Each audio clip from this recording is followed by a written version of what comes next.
In Germany, Tim and Liv live together as a married couple, sharing the same dreams and hopes, but their relationship has carried the weight of grief. Liv becomes pregnant and the two of them imagine a future filled with joy, only for tragedy to strike when she loses the child. From that point on, life begins to feel heavier. Tim buries himself in his job as a programmer at a video game company, spending countless hours in front of his screen, while Liv quietly struggles with sadness and the distance that has grown between them. For 2 years, their bond has grown colder, and though they live under the same roof, the warmth they once shared feels distant. The building where they reside has been covered for weeks with a huge black tarp, supposedly for renovations ordered by their landlord, Friedman. One afternoon, they bump into Friedman on the street, and he assures them that the work will be finished soon. Before they can ask more, helicopters thunder overhead and smoke billows in the distance. A major fire has broken out in the harbor area, filling the sky with gray. The scene is unsettling, yet life carries on. Later, Liv tells Tim that she picked up their van from the repair shop, but instead of feeling glad, Tim only recalls the painful memories tied to it. Liv tries to inspire a fresh start, telling him she quit her job and wants them to drive to France, hoping that leaving their current life behind might help repair their fractured marriage. But Tim, always focused on work, refuses. He says he needs to finish his project first and maybe they can consider it later.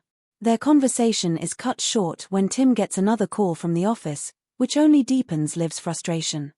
That night, Liv quietly cries in bed while Tim stares blankly at the ceiling, unaware of how broken she feels. Above their apartment, a strange dark cloud drifts by. When morning arrives, Liv finally says she cannot live like this anymore and decides to leave alone. But as she opens the front door, she freezes. A black wall of strange bricks blocks the entrance, solid and immovable.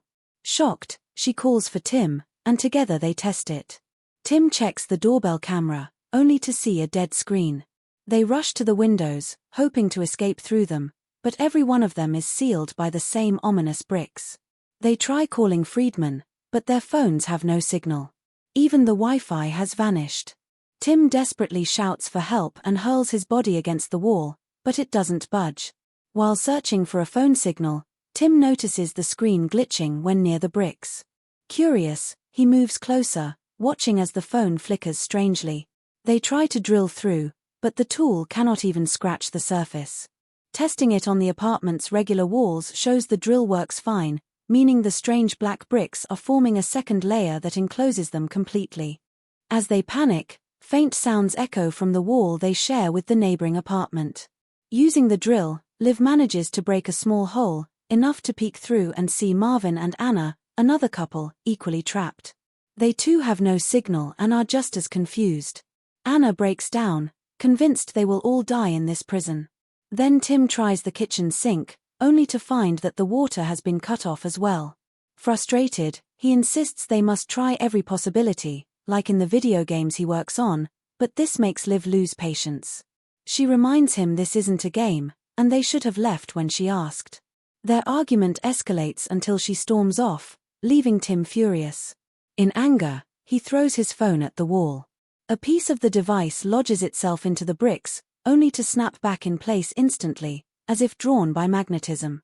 When Liv returns to apologize, she carries a mug, and Tim notices the spoon inside flies straight to the wall. They begin tossing metal objects at it, and everything sticks. The wall is magnetic, with certain bricks stronger than others. Liv piles metal against 4 particularly strong areas, but suddenly the objects begin shaking violently and shoot across the room. Tim pushes Liv to the ground, shielding her, and ends up with metal shards painfully stuck in his back. Liv carefully removes them and tends to his wounds, shaken by the close call. Later, screams echo from Marvin and Anna's apartment. Looking through the hole, Tim and Liv see chaos. Items are thrown around and loud shouting fills the air. Moments later, silence. Afraid something terrible happened, they start breaking the wall to make a larger passage. Exhausted, they finally squeeze through and find Anna collapsed on the floor. As Liv helps her up, Tim is suddenly attacked by Marvin, who tries choking him with a bat. Liv sprays him with pepper spray, and Tim hits back. Marvin threatens worse violence, but Anna shields him, insisting it was a misunderstanding.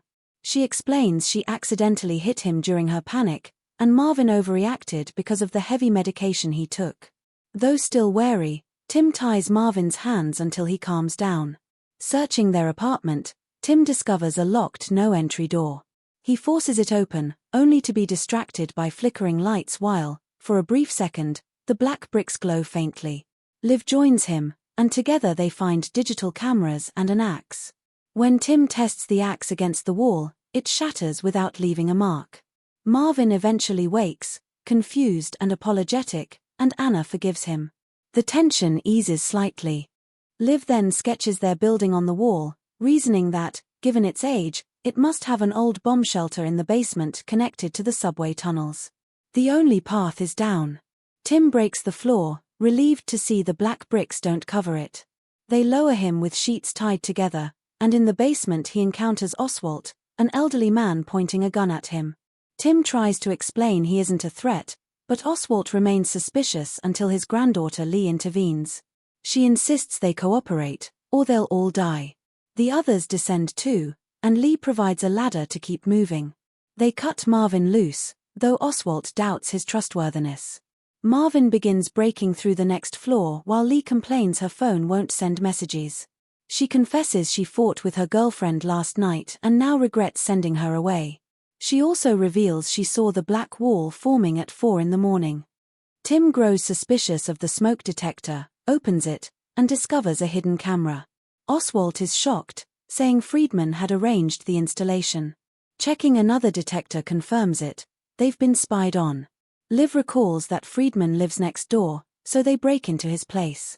Inside, they find an array of exotic items, including an ancient blade Marvin quickly snatches.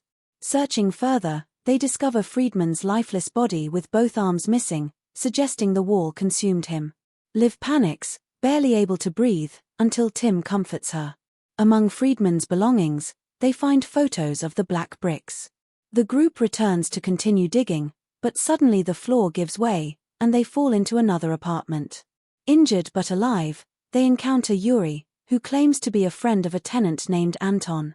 He says Anton died of a heart attack caused by the magnetic field interfering with his pacemaker, though Lee doubts his story when she sees strange piles of papers.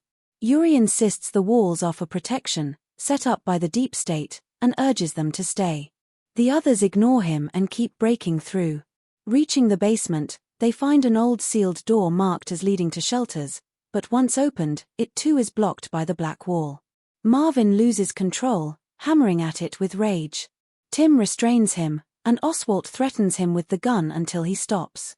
But Marvin tricks them, snatching the weapon and firing at the wall. The bullets float midair, suspended by the magnetic force, before bouncing back violently. Everyone ducks, but Oswald is too frail to move quickly. One bullet pierces him, killing him instantly. Lee cries over her grandfather's body, broken. They return to the apartments, and Anna wonders aloud if they were chosen for a reason. She reveals she once died briefly in a bike accident. Lee shares her mother's cancer death, Yuri admits to killing a man as a cop, Marvin weeps for Oswald, and Liv mentions her miscarriage. This sparks an argument between her and Tim, resurfacing all their buried grief. Liv accuses him of abandoning her emotionally, while he insists he couldn't handle the pain. Their yelling exposes their wounds to everyone. Determined to find answers, Tim takes them back to Friedman's apartment to search again. Lee focuses on Anton's mysterious notes. Among them, she spots patterns resembling the walls, realizing Anton had decoded part of their design. They learn Anton worked at a nanodefense company near the harbor fire. His notes suggest the walls are made of nanobots. In a hidden room, Tim discovers surveillance computers spying on every tenant. Reviewing footage, they watch the dark cloud manifesting the black wall overnight. They also see Anton's death and Yuri secretly murdering him. Marvin later finds Yuri burning notes and Lee lying dead, strangled by him. A brutal fight follows, Tim nearly dies, Marvin is knocked out, and Yuri rants about the walls protecting them. Finally, Tim and Liv subdue him, tying him up. With the remaining notes, Tim realizes the bricks respond to coded signals.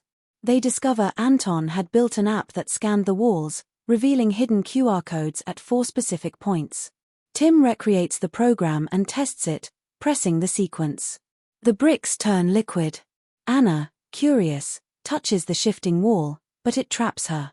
Nanobots consume her body as everyone screams, leaving her half gone and Marvin in despair. He shoots Yuri repeatedly before ending his own life in grief. Now only Tim and Liv remain. Tim admits that losing the baby broke something inside him, and for the first time he apologizes sincerely, acknowledging the pain he caused by shutting her out. They reconcile, remembering why they loved each other. Hoping to succeed where Anton failed, they carefully analyze the footage to press the sequence in the right order. But Yuri, still alive, attacks. Tim fights him off, while Liv rushes to complete the process. The wall opens, but Yuri lunges, choking Tim. Liv seizes a mace and strikes Yuri down. The couple escapes together, pushing through the final door. Outside, they discover the horrifying truth: the entire town has been covered by the same black bricks. Their van, somehow untouched, still works. They climb inside, exhausted but alive, and drive away. The radio crackles with breaking news, confirming the cause: the black defense system activated by the massive fire at the harbor. Whether anyone else has survived, they do not yet know, but for the first time in years, Tim and Liv face the unknown together. See you in the next episode. Always stay happy and keep smiling. If you enjoyed the video, don't forget to like, comment, and subscribe, and share it with your friends too.